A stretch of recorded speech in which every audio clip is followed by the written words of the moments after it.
All right, well let's tear into this. We have maybe too much. What we do have is one more of these in several weeks. So what we don't tackle today, maybe we can tackle in a little bit different fashion later on. So that I was looking there and I was just like, oh, how much do I want to go into depth in Daniel chapter 10, 11, those kinds of things. We're going to have a lot just to be acquainted with what's going on and what is happening here.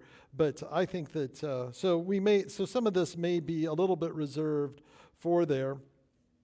What I'm going to do is I'm going to go through some parts of this, and I want to pause for questions. So we'll have a time kind of after the page one for questions, and then we'll dive right into the 70 weeks of Daniel chapter 9, kind of walk through some of the other features that are going on there, and then have another time of questions. And then I was thinking maybe we could conclude our time with some other time stuff.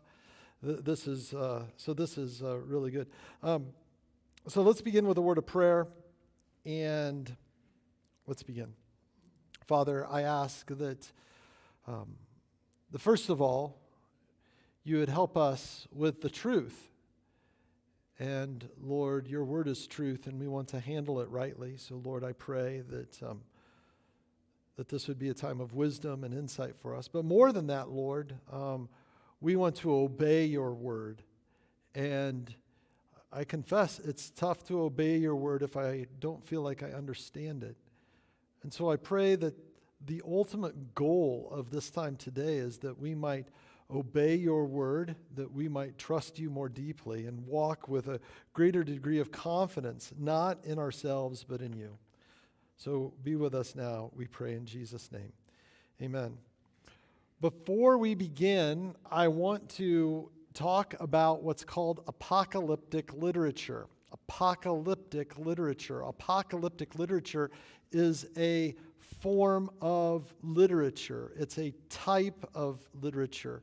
Much like poetry is a type of literature. Narrative, a story or history, is a type of literature. Discourse, like a letter or a message, someone interacting, is a form of literature. So too, apocalyptic is a form of literature. It takes in some of what we would find in maybe poetry, but also in wisdom literature. We see some of that come together, but yet it's a little bit different. We don't write typically in apocalyptic literature. You don't go to your English class and you have a section on, poetry, and now a section on prose, and now a section on apocalyptic. We want you to do that. But there was a time when this was a way to write, and God used that in his sovereignty.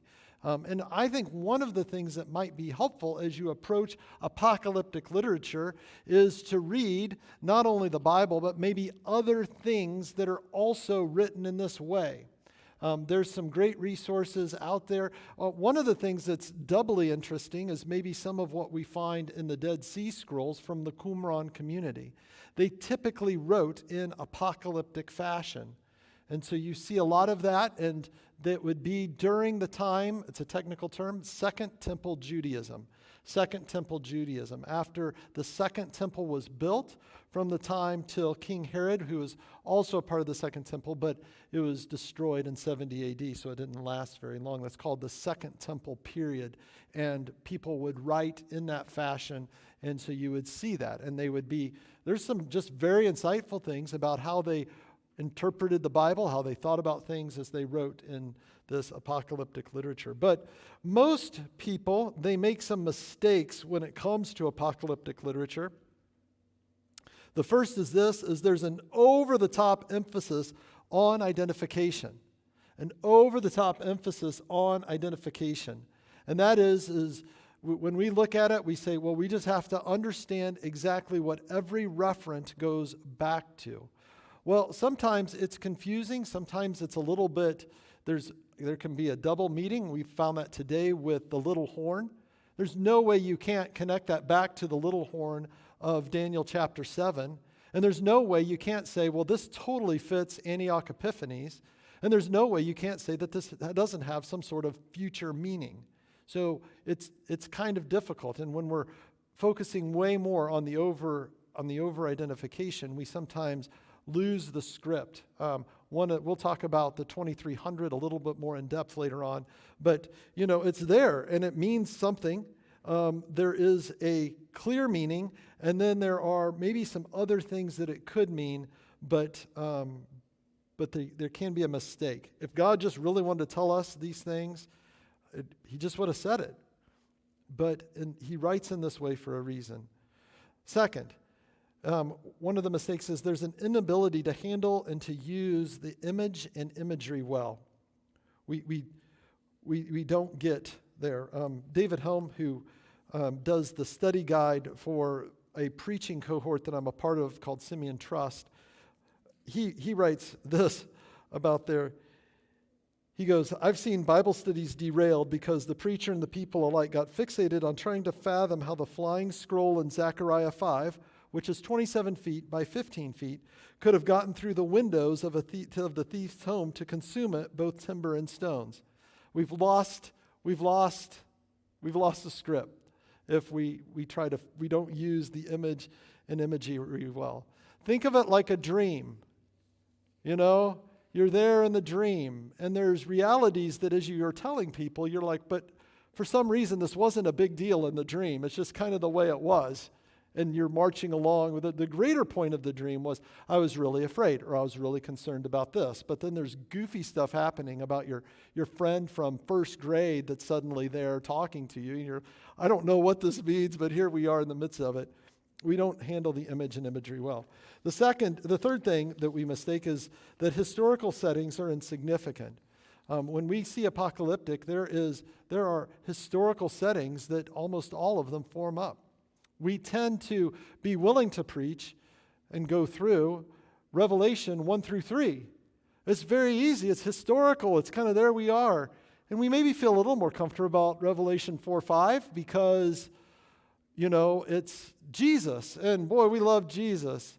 But when we get to 6, 7, one more time, sorry. That's for the kids. None of them are here. But when we get to 6 and on, we're like, yowzers. Forget whatever's happening. I'm just trying to interpret it in my day and time. There are a number of ways to interpret, particularly apocalyptic, but specifically Revelation. And we'll go into that because we'll see some of them in Daniel. One bad way, I would say, is to see it as a history of church history. Like this is a symbolic way of viewing church history. People have done this all the time throughout history. And where everyone puts the terminal end is their day. If we were to do that now, we would say, no, back in the Reformation, that's, the Church of Smyrna or whatever. This area is something different. We always rewind in a way that it fits what we says. And sometimes I think as specifically American Christians, maybe even kind of, Christians that really we de-emphasize tradition. One of the downsides is that we somehow think that the Bible just plopped into our lap for the first time ever, and we're the first ones ever reading it that have ever any insight on it. And that's just not the case. Not the case. The historical settings are significant, and sometimes we poo-poo them. And third is we just ignore it. We just ignore it. We fail to read it. We kind of plow through it. Maybe we don't read it. It's meant to be encouraging. It's meant to be helpful to us. It's meant to give us life and help and hope, especially to persevere. Some of the strongest callings to endure, to hold fast. Some of the greatest sort of things we see are found in here. And so those are some mistakes that we don't want to make. Well, what distinguishes apocalyptic literature? So Greg Beale, in his commentary on Revelation, he lists 13. Most people kind of whittle it down smaller, but I thought you guys made it and stayed all the way here. I'm going to give you all 13. I am not going to skimp on any of them. Some of them are pretty easy. Visions and symbolic language. There's visions and symbolic language. Yeah, we we need to realize that there is a symbolic language, oftentimes with numbers. They love number games in the ancient world. They love them. And sometimes we don't play these kind of number games. You know, Solomon's name, if you put it in Hebrew letters, that's the number of Proverbs, when they say Proverbs of Solomon, that go from chapter 10 to where you see the break where it says additional Proverbs of Solomon. I mean, it's the number, they're playing this big number game. We see that time and time and time again.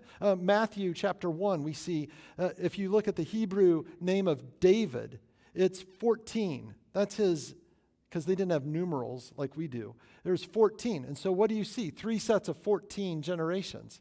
I mean, it's kind of a play on what they do. They totally do this all the time. And we'll see it. We'll see it in the 70 times 7.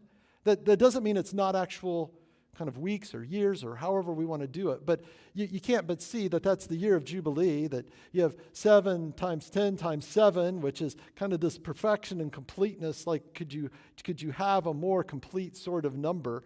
They do these kinds of things. And so there's symbolism that's embedded in that, and we need to realize that that's a key part of God's truth. If we want to understand it correctly, we need to understand it literarily. Literarily is the best way to understand the text literally. So, okay, vision, symbolic, heavenly mediators, usually angels. A concern with the end of history and final judgment. It's looking forward. There is this overarching concern. A dualistic view of history. This is like where it comes to Proverbs. There's no complicated characters.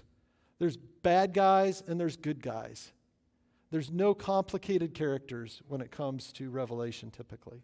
Now there's bad guys that beat up on other bad guys. We saw that today in our text. You can wonder about the harlot of Babylon there toward the end of Revelation. It seems like everybody's teaming up on her. It's sometimes a conflict between bad guys, but there's good and there's evil. It's very deterministic. God is in control. In fact, we'll see that later on. Oftentimes, it's synonymous. You don't have someone that's an author that takes credit for it. Now, in the Bible, that's different. And so that's an unusual feature where we know Daniel wrote these visions. And we know they're his visions because he says, we know he was in his bed. He was here. It's during this year. This thing was happening. I got up. I wrote it down. We know exactly who did it. John also authors the book of Revelation. We know it. He says it at the beginning. He tells us, and he says it at the end, unless we, kind of lost sight of that there at the beginning. Zechariah, we know that Zechariah wrote that. But it's normally synonymous. It uses cosmic imagery. There's stars, there's beasts, there's dragons. Again, you're looking at the spiritual realm. You're looking at these things from a unique perspective. There's a concern for vindication of the righteous and a judgment of the wicked.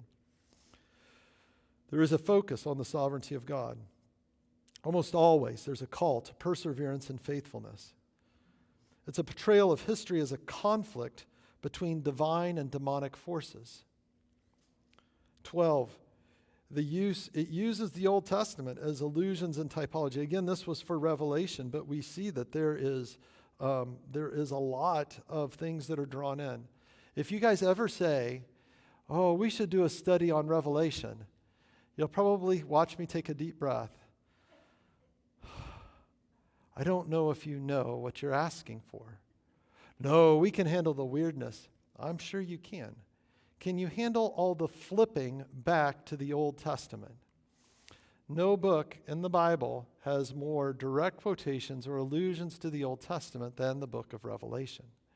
Daniel chapter 7 has 58 allusions, most of them in the book of Revelation. So, trust me, guys, I cut passages out the message this morning. I did. We had more on the slides even before it made it there. There's so many connections within the Bible that apocalyptic uses. It's a study of flipping pages that you are dragging in. It is phenomenal.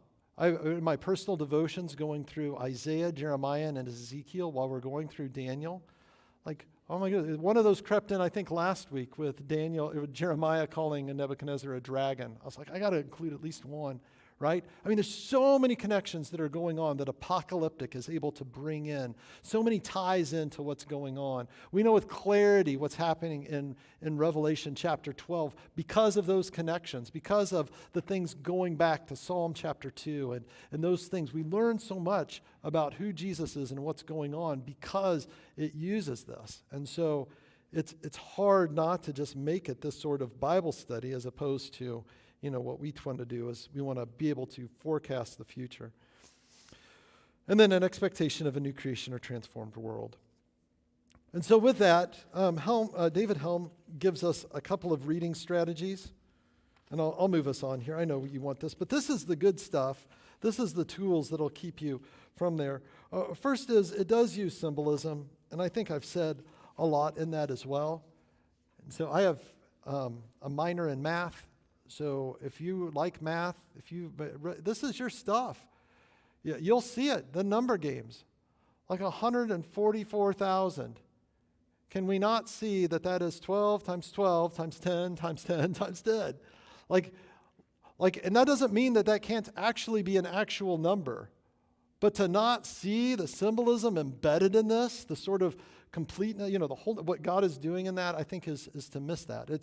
If you're primarily concerned with what is the 666 and fail to see that there's a corresponding mark in chapter 14 right after that on the seal of those that are God's, that the main thing isn't trying to figure out what these 6 numbers mean, but just the difference. And one is going to have this mark from the beast of man. It's a number of man, but the pages are high on what that could mean. Compared to the mark of the forehead of those that are God's, we've missed the easy intent, the use of symbolism here. All right. Second, a vantage point of history. We want to make sure that we understand that this is happening, that we have a unique perspective. It's a perspective from above. So you're looking at it from a divine perspective. Not only that, you're going to see that the language has time kind of collapse upon one another. That it's tough to, in some ways we see things being recapitulated time and time again, that there are events that are lived over. Now, we've seen that in both our passages. In Daniel chapter 7, here's what went on, and then now halfway through, we're reliving again with another interpretation. Same in Daniel chapter 8. We're going through it, and then we're going to relive it.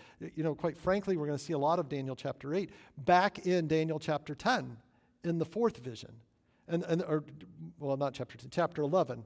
10, 11, 12 is the 4th vision. So chapter 11. We're going to see these same sorts of things sort of relived over and over again.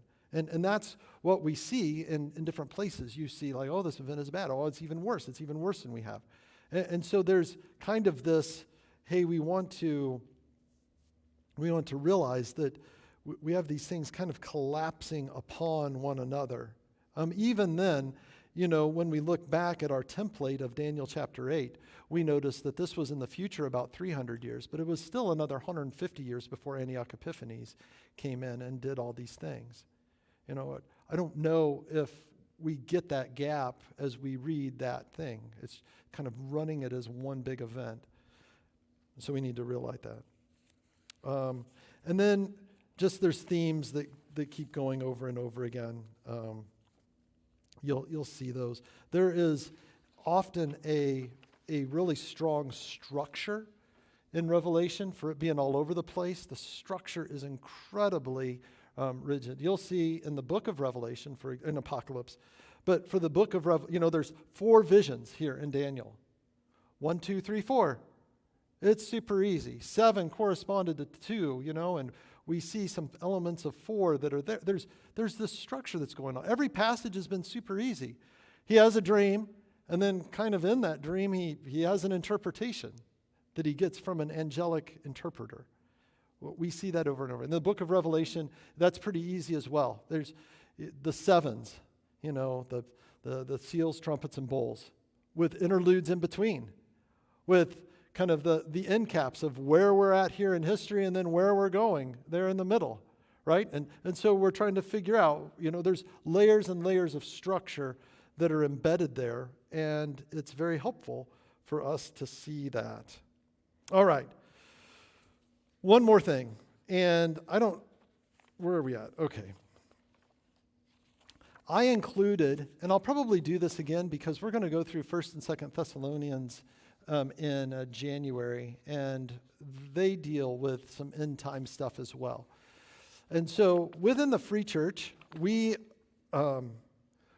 have, Statement 9, we believe in the personal, bodily, and glorious return of our Lord Jesus Christ. We do not take a position on the millennium, rapture, or return of Christ, except that it is happening. However, every credentialed person in the FCA must defend a position biblically. 2 weeks ago, I was doing a counsel for a guy, and he was like, I believe this certainly, and then I don't know where I'm at here. And I'm like, there is flexibility in what you believe, but it doesn't mean you can't believe nothing. You have to believe something, and you have to defend it. Even if we have flexibility, you got to be coherent in your theology. And what I've found for people today is they're less coherent in their eschatology, the study of end times, than they were before. There's different ways to parse this out. I don't think this is something we need to divide over. I do think that there is a lot of commonalities in the things that we have. However, it's not an excuse for us to become lazy in that. And so I have outlined here in this thing 4 end-time views. There's variations on a theme with every one of them. But I encourage you to go through these. I'm thinking about maybe doing this class again, and I'll stop here if there's any particular questions that you might have before we turn into the 70 weeks. One, and this is what I am, historic pre-mill. This means, and you can look on slide 25, there's a chart, and it's kind of small, but I think it's helpful. We see that there is the second coming of Christ and what we would call the rapture are the same event, that the believers go through the great tribulation. And so that would be there. It's what the earliest Christians that we have when we see their theological development believed. There is this seeing that there will be this return of Jesus and this earthly reign, this millennium, this 1,000 years where we see goodness and grace, but people still turn to the devil. It is not too dissimilar from amillennial or versions of it. And then in some ways, except, the timing of the return of Jesus, if someone is pre-trib, that would be the different things there. And so that's one view. The other is what we would call dispensational premillennialism. Now, within these two, there are do people get raptured halfway through the Great Tribulation? Do they get raptured 3/4 of the way through in a pre-wrath option? So there's variations here, and even within dispensationalism, there are variations even before end times. There are people that would say, there's rigid chunks, sections, dispensations that that God's people have been through. Some would say that, this starts at Acts 2. Some would say Acts 13. Some would be progressive, which it's hard to distinguish that from progressive. Even John MacArthur has his own view, calls himself a leaky dispensationalist. And so there's places where people are over all this all the time. But the key part, and this is why it's important for us, is one of the core foundations of classic dispensationalism is the church needs to get out of there so God can deal only with Jewish people. And that is the classic kind of the defining thing of what we call classic dispensationalism, is the church needs to be out of there in order that the Jewish people could then be dealt with, and that would happen during the Great Tribulation. And part of the rationale for this is what we'll see in the 70 weeks. Now, again, I'm not a dispensationalist, but they would have the pre-trib rapture, and again, the reason for that is the church can't be around for some of these things as God is dealing with specific things for those that are ethnically Jewish. 2 more, and then I'll take a breath. The next is amillennialism, and again, a lot of variations here, but they would look at the millennial age as the church age. And so in some ways, not much different than historic premill, in some ways looking at things a little bit different. The key obstacle there would be, what do you do with Satan? Because Satan is confined. They would say there's restraints that are put on him. He's not completely out of the picture, but there's restraints that are put on him. This is what the majority of Christians globally believe. So you have historic pre-mill. Around 4th century, everyone became amill. And then around the early 1900s is when dispensational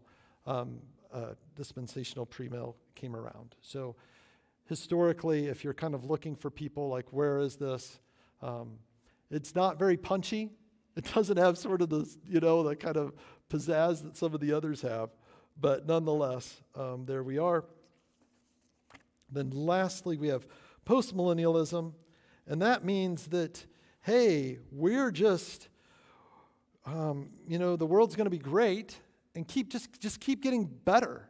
And then when it's good enough, Jesus is going to come back and just kind of lead us right on in. This was really popular in maybe the 1700s, maybe early 1800s. Almost no one believed it after World War I. And then World War II happened, and so the people's experience kind of changed there. I know of people that are post-mill. Of them, it is very hard for me to find a lot of scriptural support. There is some. These people aren't knuckleheads that believe this. I've never been a part of a ordination council where someone has advocated this, just kind of FYI. I've seen all the rest, but never something like this. But nonetheless, it's out there, and maybe some of you are there, and welcome to the Free Church. You're happy to believe that and to see that. And so to understand that people come at Daniel differently is important. All right. Before I end, so that means that there are then some approaches to Daniel that we need to realize. There's one where people see Daniel as primarily moving to the future. And that's a future look. There are some that would say, no, all of Daniel, all that was predicted has already happened. It is done and finished. That is a preterist. It means in the past. It's a fancy word. You're going to learn some fancy words, right? Preterist in the past approach to Daniel. There is an idealized version where it doesn't matter. It's ahistorical somewhat. It's just these symbols and things are meant to inspire and guide us in truth as God's people. We don't have to tie this to events in history.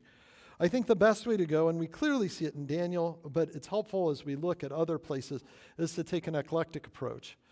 Daniel, this happened in the past, but it is something for us in the future.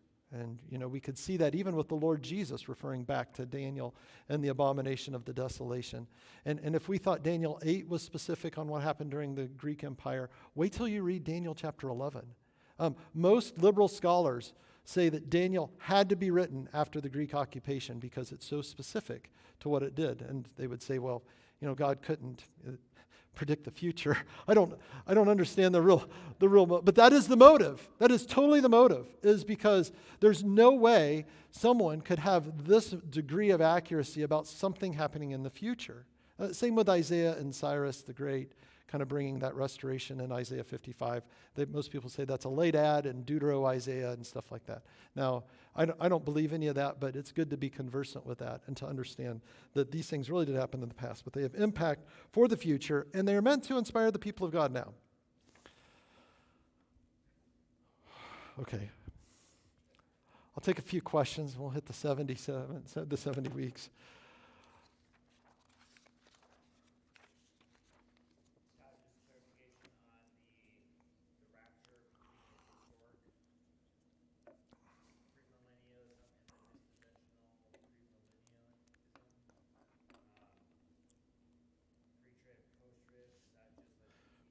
That is the key difference on that. So the rapture on historic would be after the tribulation.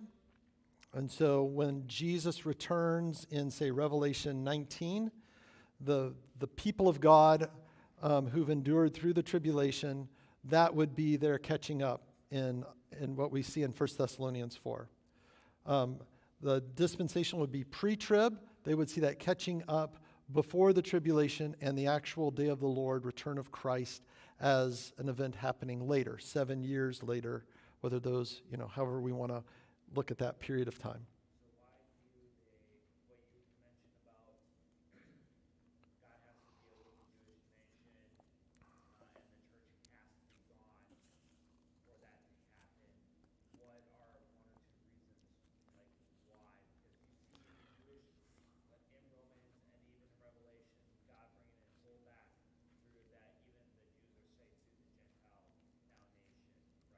Correct.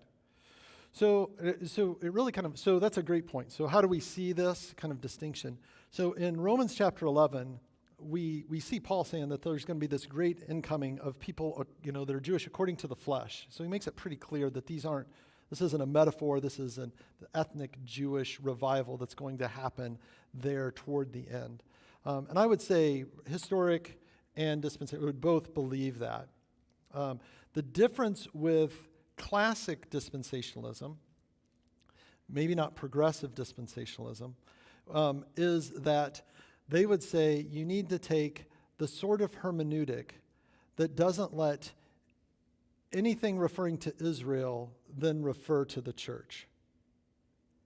And historic and even progressive, and certainly Amill would say, well, they're not one for one, but it certainly seems like they use a lot of Old Testament language to refer to people at the church. So, how we see those promises fulfilled, does it have to be with ethnic Jewish people only?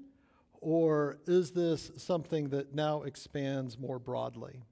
And so classic dispensationalists would say, no, these promises must be for those that are ethnically Jewish only.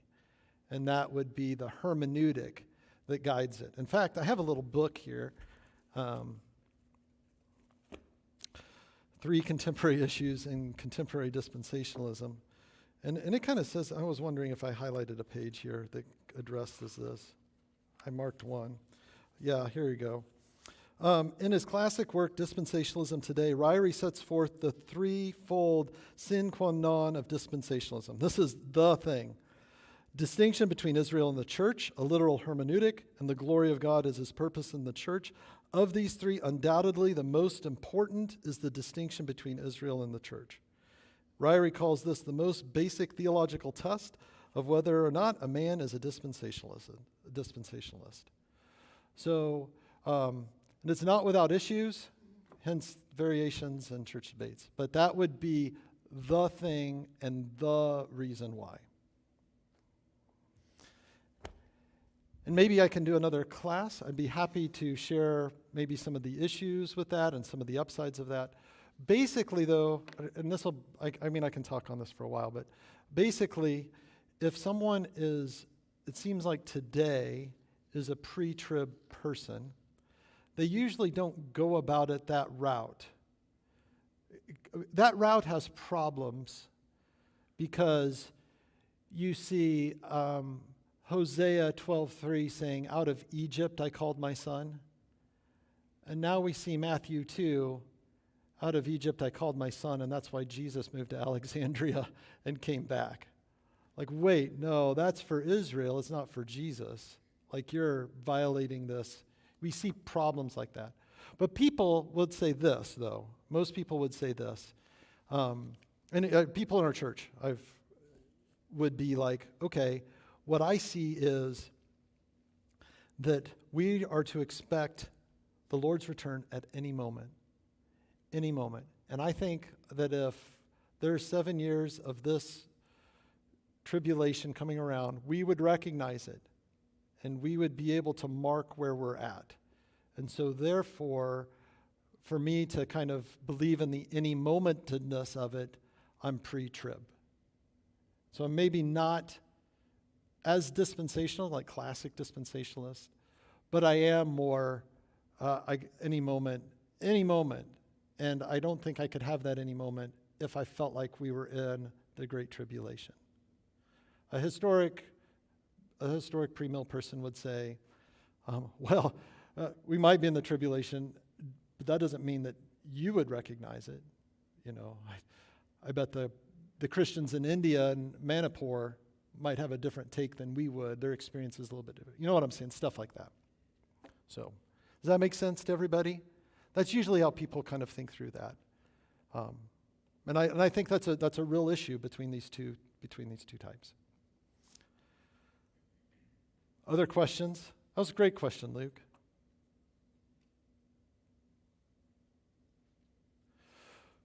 All right. One of the things that I do appreciate over the years, people historically, and when I say historically, in the past 50, 100 years, would draw super bright lines over these distinctions in eschatology. And, the old joke goes, two guys are on a bridge. The one guy is like, you get to talking, I'm a Christian. Hey, you're a Christian too. Oh, that's great. Are you Catholic or Protestant? Oh, I'm Protestant. Oh, me too. What do you think about Scripture? Well, I believe in the inerrance of Scripture. Well, me too. That's fantastic. Where are you at on baptism? I believe in, believer baptism. Well, I do too. Well, this is fantastic. How do you view God's sovereignty? Is he, what takes precedent? God's sovereignty or man's responsibility? Are you Arminian or Calvinist? Well, I'm a Calvinist. I'm a Calvinist too. What do you know? This is fantastic, and just everything, right? Well, so when do you think the rapture is going to happen? Well, I think after the tribulation. The other guy pushes him off the bridge. Heretic, right? What is the deal with this heretic? And I think there used to be a thought like that. And so I appreciate that there are things that we can believe and hold convictionally, and yet realize that there may be other Christians that see this differently. And the bright lines on this is Jesus is returning. It's a bodily return. It's not a metaphorical return. We're not in some pseudo heaven now, and we are to anticipate that. Okay, other things.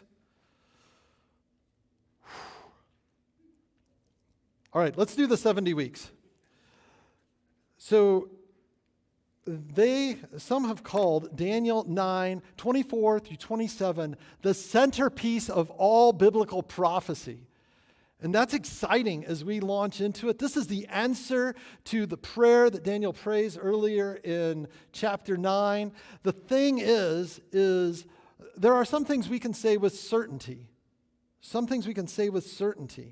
When we look, there's no way that you can be confused that this idea of 70 weeks and this idea of other, this use of this kind of language and breaking out, and not that the weeks are also 7 days. I don't know if you did that. Maybe you figured that out on your own.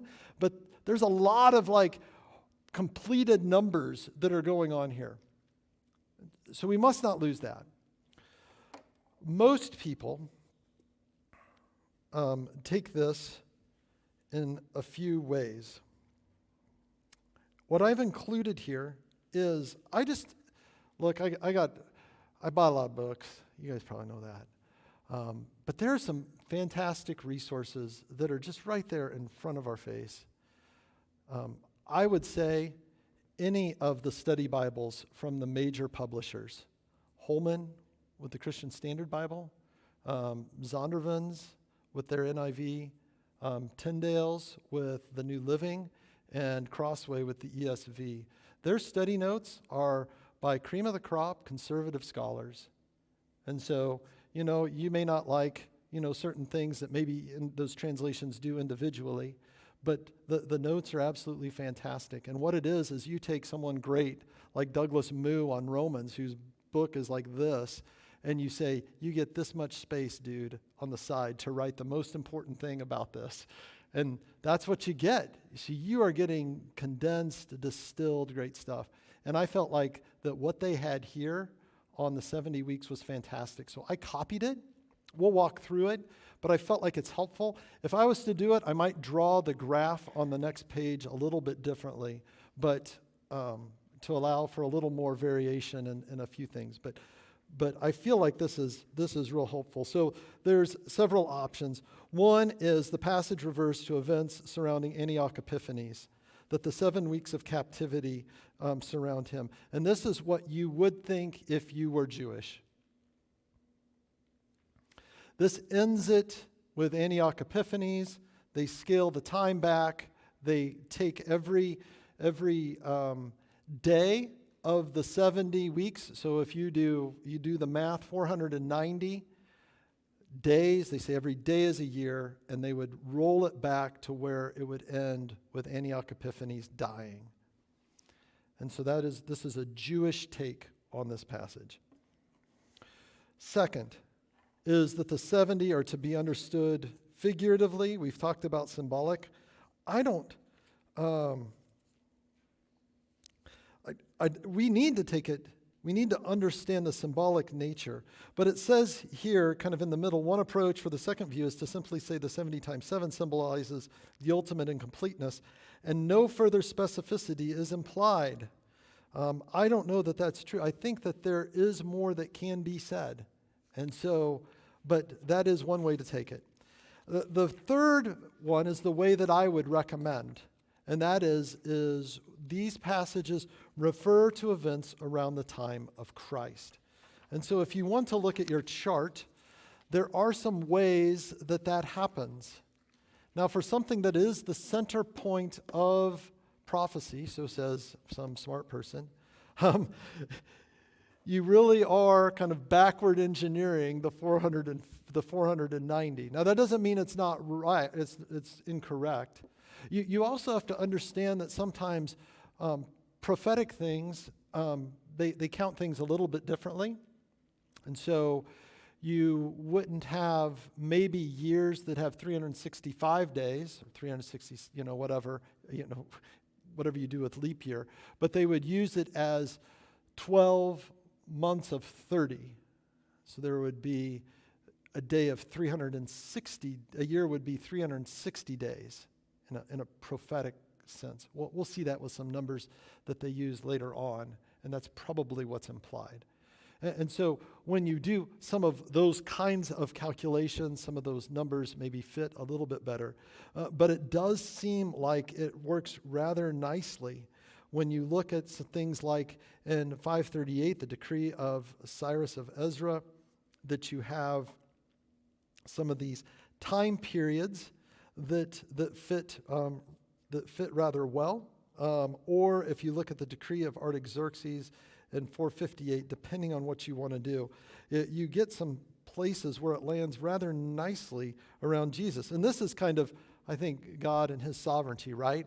So if you're a preterist, if you're a dispensational, or if you're some sort of covenantal person and you're looking at this, you're going to land at Jesus, and that extra week kind of helps you maybe get there on ways that people are looking at this. And so this is a nice chart. And if you're looking at the math, I'm assuming that we can read. If not, I'm more than happy to read through the third view on how actually some of this comes down. But there are ways, and there are three possibilities for how this all works, with an additional question on what happens with that seventh week. And so that is a question then, what happens with that last week? And so we notice that in the book of Revelation that there are two 3.5-year periods making this 7-year tribulation. And so those two numbers fit nicely. And so there's a big impetus to make those connect. Whether they should fit nicely is really the question, but they do fit nicely. Or is the last week, again, we've done years up to there, but this last week is sort of this cutoff. It's kind of, it means something a little bit different. And that's not specific necessarily even to apocalyptic or poetic literature. We even find it in other places. So, for example, in Genesis 1, we have these days that are governed by morning and evening, right? And you can have a day-age view. You can have, something that, no, these are 24-hour cycles, whatever. But these days mean something rather concrete. But when you get to Genesis chapter 2, verse 4, in the day that the Lord created the heavens and the earth, well, obviously, it's the same word, yom, but we're not using it the same way as we did back in chapter 1. It's meaning at the time that the Lord did all this. We just got through. It took, whatever it is, it took 6 of these things in order to do this, and now you're saying he did it in one?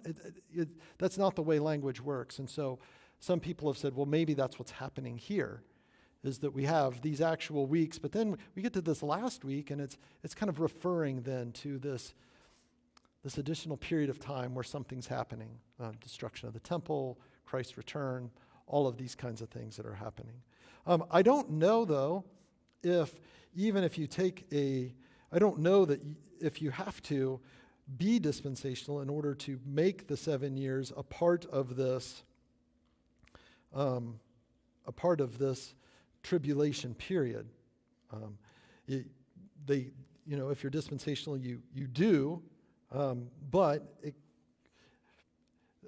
again, it's 4 verses. So I mean, there's a lot of things that you're trying to look into there, like verse 27 here of Daniel 27. And he shall make a strong covenant with many for 1 week. So it says many for 1 week. So if you're a dispensationalist, you'd say, well, that many means many Jews. Well, it could just mean, if you're not dispensational, you could say, well, that means many people, the many, the believers, right? There's things that one-to-one doesn't have to. So there's some things there that we are flexible on. But I'm not saying you can say anything. I just wanted here in the private of us just talking with one another to realize it gets a little bit complicated on some of these. But it is amazing that whether you look at the decree of Cyrus or the letter of Artaxerxes or even this other time, that 490-ish years later, we get Jesus. Now, oh my goodness. Now that's incredible. That's incredible. I mean, to be able to pinpoint in history where Jesus is. Now, maybe you're like, I want a little more precision there. I mean, fine. And maybe you even get it, depending on how this ought to be looked at. But still, we're right there in a time where we're under the umbrella of Rome. Like this is the 4th nation to take them over. And now here we are, and that it's rather remarkable. Okay, I've kind of yammered on.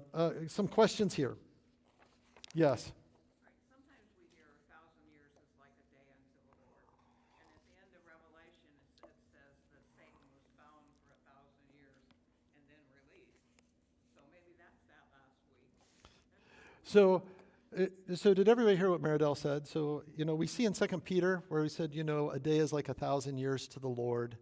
And yeah, I mean, there are things there that we don't necessarily know. There could be an interchange of what's going on with some of that as well. I mean, that's not invalid to think some of those kinds of things. Like, we are looking at it from a heavenly perspective. How do we take this? Even in Daniel, if you look at the time element of when they feel that he was exiled and when things went on and went on and went on, you think of more like 70 years,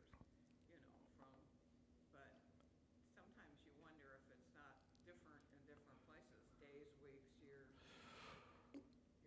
we don't know. So another great point.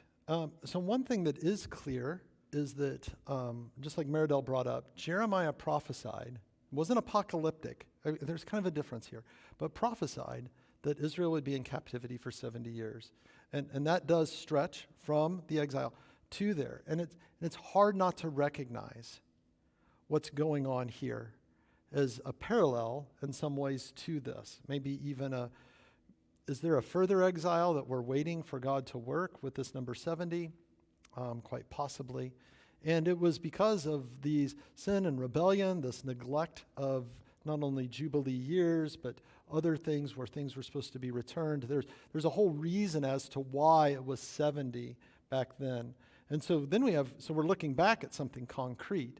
And so now we're wondering, how do we take it going forward? It obviously has a tie, but how do we see that? Other questions?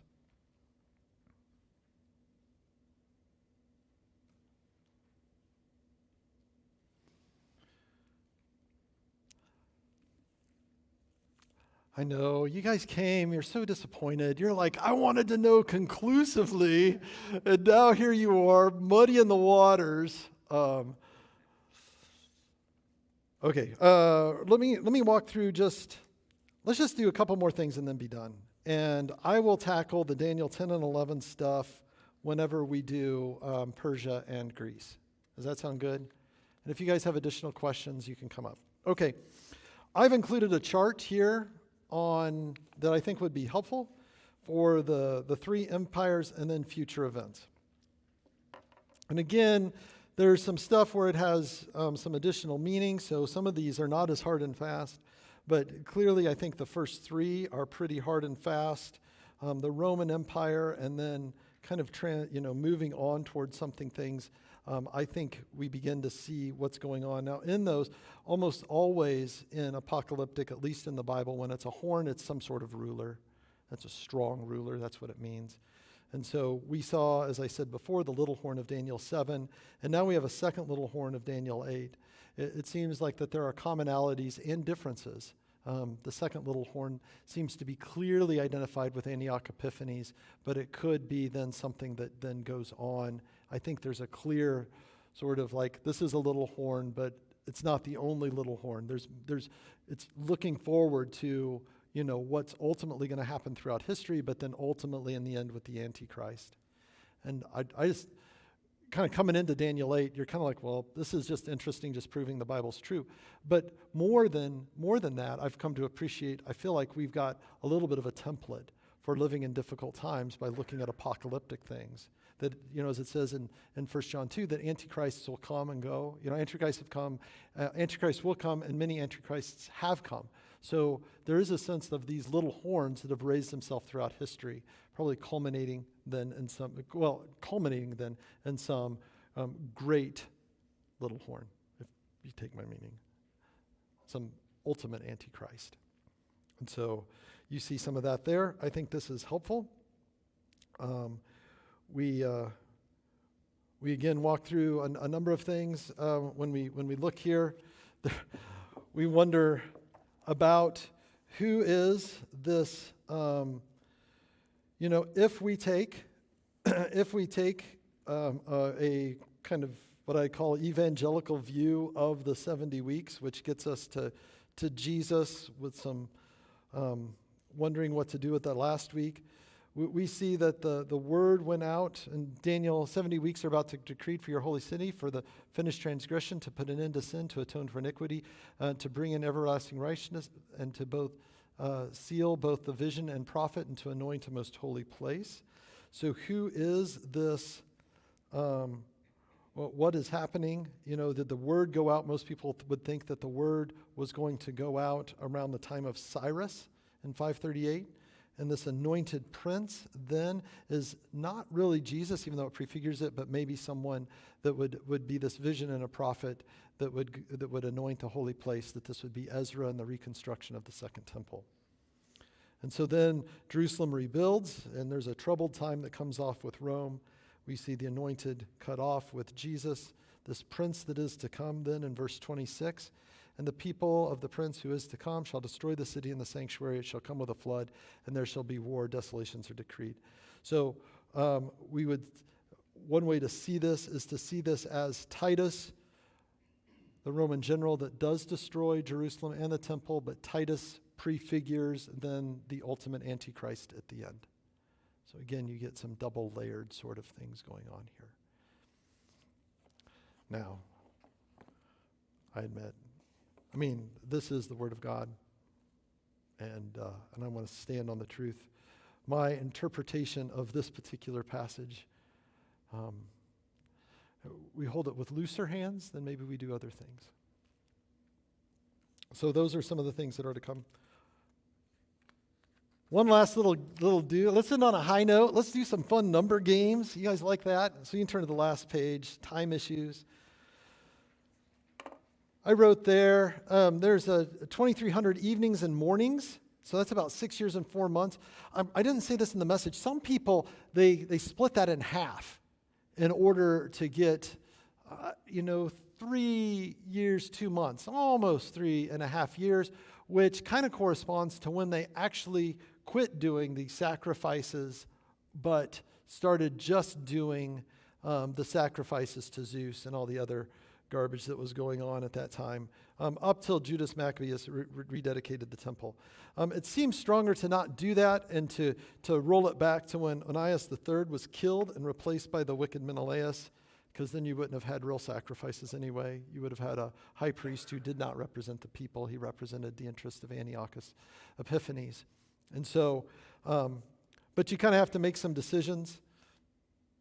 But those are some of the things that we needed to look at. Then want to walk through that. Daniel 10, I love this, 2 through 3. I looked at what people here it says, Daniel 2:10, I in those days Daniel's was mourning for 3 weeks. I ate no delicacies, no meat, or wine entered my mouth, and I did not anoint myself at all for the full 3 weeks. That probably means 3 weeks. It's like 21 days, just like us.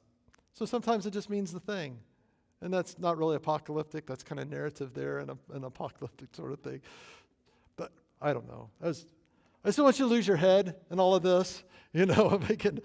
If you start having things on your wall with, little strings and you've taken over the basement, I just want to prevent you from doing that. Sometimes 3 weeks is just 3 weeks. It just means 3 weeks. 21 days. Daniel was having a rough go. I mean, he's an older dude by then,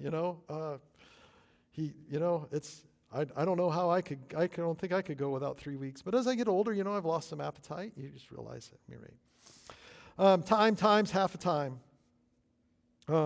We see that twice in the book of Daniel. People look at that number and they come up with 3.5, and 42 months is 3.5 years. And so sometimes there's correlations that are made between those. And I don't think that's invalid at all, but we want to be cautious with that and understand that, first of all, it means a limited time.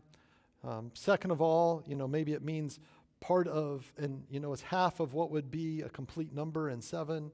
It's not a full week, as you were. But more specifically, maybe it does mean 3 calendar years, much like we would do this as well. And then last, in Daniel 12, we get, let's just look there for a minute. This is fun. No, you just think, oh, finally, at the end, and we're talking about heaven and hell, and those who are wise will shine like the righteousness, like the stars in their righteousness forever and ever. We're ending on this strong note and persevere. And then we get to chapter 11, we get to verse 11. And from the time that the regular burnt offering is taken away and the abomination that makes desolate is there set up, there shall be 1,290 days. Blessed is he who waits and arrives at 1,335 days. But go your way until the end, and you shall rest and stand in your allotted place at the end of all days. Oh, what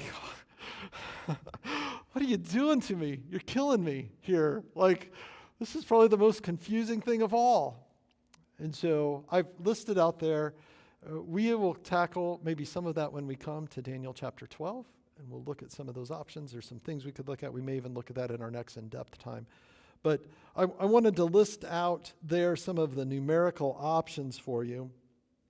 We see that again in Revelation 11 and 12, which has a lot of correspondence here that we see with Daniel, that they use a different number, that 1260, which is 42 months times 30, which is then 3.5 years if you count 30 days as a month. Does that make sense?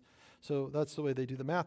And so then that would mean that this is 43 months, so maybe just over half a year, or maybe it's close enough, depending on how you do leap years and stuff like that, that it's actually 3.5 years based on whatever calendar they're using at. So you get some options here as to how people might look at what's going on with that day.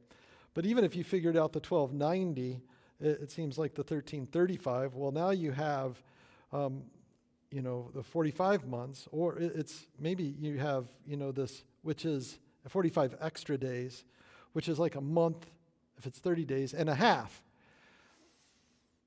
Make of that what you will.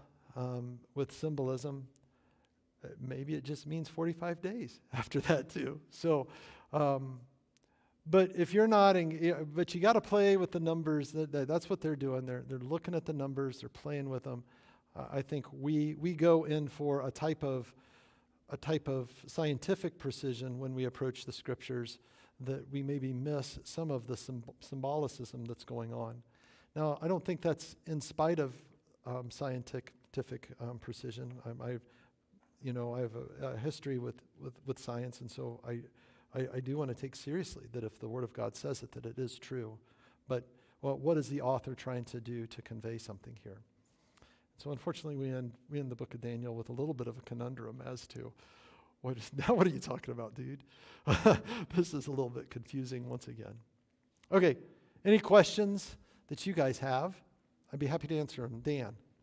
Well, I got to agree. It's probably one of the most important.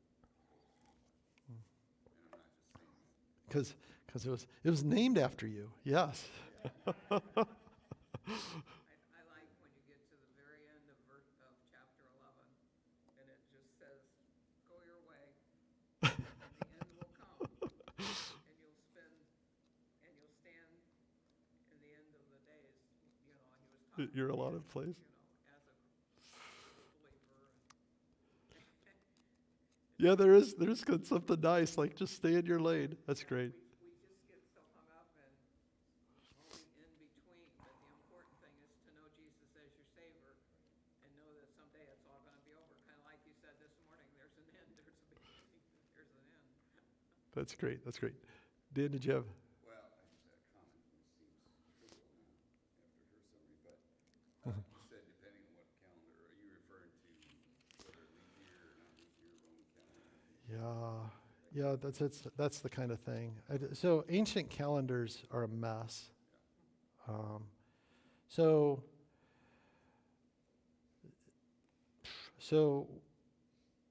we celebrate. Do you want me to launch into Christmas just for a moment, or no? Do you guys ready to go? All right. It's a little bit of a pet peeve of mine. So let's just start with the dating of Christmas. Most people falsely claim that it's because there was some pagan holiday that the Christians just wanted to wipe over. Now, there's some 12th century evidence that they may have done some of that with Irish and Celtic festivals, but that's not the case with Christmas. The case with Christmas comes in a more interesting way. Now, there's something they believed, but is not necessarily true, and that is that a lot of Christians believed that Jesus, he came into the earth and he died the very same day, calendar day. And so when you look at December 25th, they know right when Jesus died, on April 25th. You add that that's the date he was conceived, 9 months. That's why they say that he was born in December and why we celebrate it then. The problem is that that's based off a Gregorian calendar. There's another calendar called a Julian calendar, which pushes it up to sometime in May. And so you have the Western Church, which then kind of becomes, in some ways the Catholic Church. You have the Eastern Church, which then kind of becomes the Orthodox Church. And they said, no, we take the Julian calendar date. And so therefore, if you go to Russia and you're gearing up on the 25th of December to celebrate Christmas, you'll be the only one because everyone else is celebrating on a January 6th or some other time like that.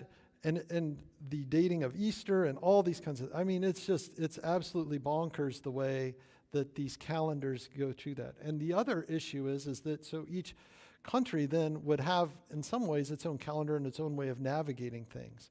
So for a Roman, they didn't have weeks.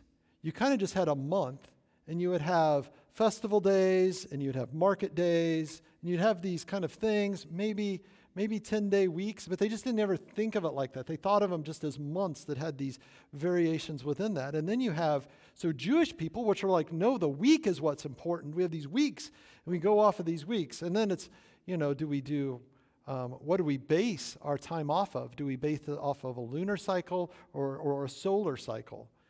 So if you have a lunar cycle, every now and again, you get 13 months in a year, and it's a little bit different than if you're just looking for how you revolve around the sun. And so, any rate, so you get these chaotic things when you talk about calendars, when you're trying to look and say, I don't mean to be some postmodern deconstruction, but what is a year? Like, what is a month? Like, you have to give a little bit more clarity as to what you're saying as we try to figure some of these things out, if you're an ancient person. Other questions? Yeah, but on the Christmas, don't let them tell you it's a pagan holiday. Christians were there way before. Oh my goodness, we can look. And you may not agree with the goofiness with which they came, but that is their reasoning. And it seems as good as any. We're going to celebrate it on the same, any rate. Other questions you guys have? Well, great. My email is at the bottom, and if there's things that you would like me to dive into, I'd be happy to. If you feel like, oh, I'd love to hear another end times class like I did. I think I did that in 2023 or 2022. It's been a while. But I'd love to do that again to help walk through options. I feel like it might be important. It's probably better to put together some of those questions on your eschatology, looking at 1st and 2nd Thessalonians, looking at the Olivet Discourses in Matthew, than it is looking at Daniel and Revelation, to be quite honest. Usually when you look at Daniel and Revelation, you're coming in with a framework and trying to figure it out. One of the questions they ask a lot at some like ordination councils is, so in the book of Revelation, where do you see the rapture? And I mean, that's a great question. You don't find it in Revelation through a straight reading of Revelation. You usually come in with, this is how I think the scheme is, so now I'm trying to look and see where this might work within the text. Nothing wrong with that, but so it'll be a little more relevant when Paul speaks a little bit more directly in non-apocalyptic terms about what's going to happen at the end. So we might do that again. But thank you guys for being here. You guys have been great. I kept you a little bit too long. I was tricked into answering a question about Christmas, though, if you guys remember that. Let's pray. Father, I thank you for this time, and I just pray that at the end of all this, that we wouldn't be confused. The race is long, but it's not forever.